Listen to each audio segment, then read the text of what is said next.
But if you really want that kind of an experience while you're traveling, I think you need to stay. And I think you need to do things that are not tourist things. If you want to get a different perspective on the world, I think you need to know, if you're going to Italy, I think you need to get to know Italians. If you're going to Southeast Asia, I think you need to get to know Southeast Asians, and not just the ones that you're paying to do services or whatever. See, a couple of experiences I had traveling that were pretty good. So I mentioned that Rome trip that wasn't necessarily of any lasting value to me, other than it was kind of fun. Actually, not so much because I had no friends.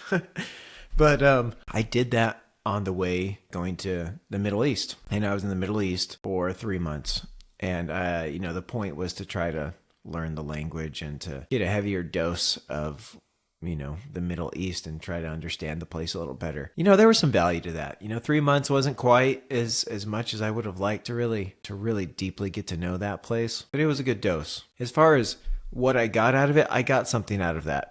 I got to know Arabs. I got to know people from the region. I got to become familiar with their problems and their culture and not in any depth, because even 3 months is pretty limited. But I got something out of it, and I'm grateful for that. I came out kind of being able to speak the language. Don't ask me to say anything now. I've lost it completely.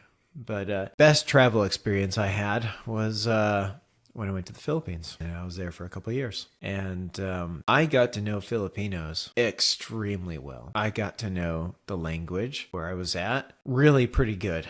And I can even still speak it. Good enough that I can still speak it, 16, 17 years later. Or not quite that. It hasn't quite been that long. But anyways, I can still speak it to a limited fashion. I've lost a lot of vocabulary, but I got to know it really well. I got so comfortable with the culture. You see, the thing is, I was there long enough to learn to hate it and then to learn to love it again. And I think that's where you really get the growth, is when you actually have to struggle.